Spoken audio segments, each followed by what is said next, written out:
আসসালামু আলাইকুম এভরিওয়ান, নতুন একটা ভিডিওতে সবাইকে স্বাগতম। কেমন আছেন সবাই? আশা করি যে যেখানে আছেন এই গরমে ভালো আছেন। তবে সবাই অনেক সাবধানে থাকবেন, বেশি বেশি করে পানি খাবেন, লিকুইড জাতীয় জিনিসগুলো বেশি খাবেন, একদম তেল ঝাল অ্যাভয়েড করবেন। আর আজকে মা দিবস, সবাইকে জানাচ্ছি মা দিবসের শুভেচ্ছা। আজকে মা দিবসে আমি আমার মায়ের মতো করে রান্না করছি, মুরগি রান্না করব। আমার আম্মা যেভাবে রান্না করেন, আমার আম্মার রান্নার স্পেশালিটি হচ্ছে আমার আম্মা অতিরিক্ত তেল মশলা এগুলো একটু অ্যাভয়েড করেন, তো এই আর কি। তারপরও হচ্ছে মুরগির মাংস যেহেতু, তাহলে একটু তো তেল দিতেই হবে।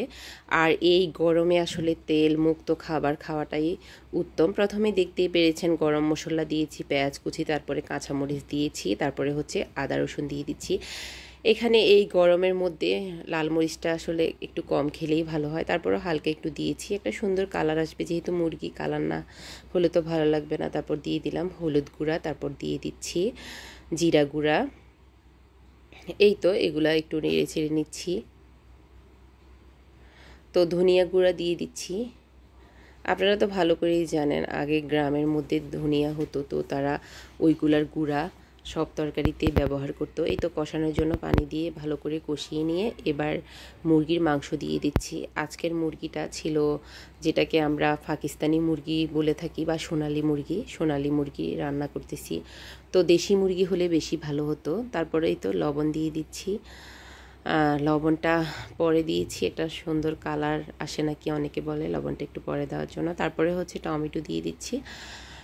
টমেটো দিয়ে এদিক দিয়ে হচ্ছে এখানে গরম মশলাটাও আপনারা ভালো করেই জানেন, আগে আমাদের মা চাচিরা কিন্তু গরম মশলা বেটেই খেত। তো হচ্ছে বাটা গরম মশলা দিয়ে দিয়েছি। তারপরে এই তো গরম মশলা দিয়ে আরও খানিকক্ষণ একটু নেড়ে ছেড়ে নিচ্ছি। এভাবে বেশি বেশি করে কষিয়ে নিব। আমার আম্মা দেখতাম যে মুরগির মাংস একটু একটু করে পানি দিয়ে দিয়ে কিছুক্ষণ পর পর কষিয়ে তারপর রান্না করতো। তো এত বেশি ভালো লাগতো, অনেক ভালো লাগতো। তো তারপরে হচ্ছে ভালো করে কষিয়ে নেওয়ার পরে দিয়ে দিলাম আলু দিয়েও আরও কিছুক্ষণ কষিয়ে নিব।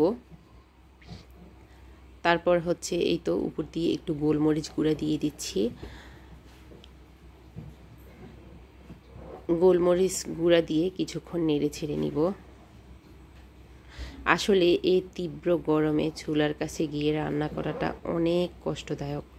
তারপরও আমাদের নারীদের রান্না তো করতে হবেই, না রান্না না করলে আমাদের ছেলে বা পরিবারের ছেলেমেয়েরা, পরিবারের অন্যান্য সদস্যরা কি খাবে। উপর দিয়ে কয়েকটা কাঁচামরিচ দিয়ে দিচ্ছি। কাঁচামরিচটা দিলে একটু কালার দেখেন, একটু সবুজ আর হলুদে একাকার হয়ে দেখতে অনেক বেশি ভালো লাগছে, তাই না?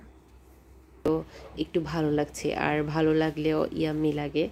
তো দেখতে একটু সুন্দর লাগার জন্যই দিয়ে দিলাম মরিচ।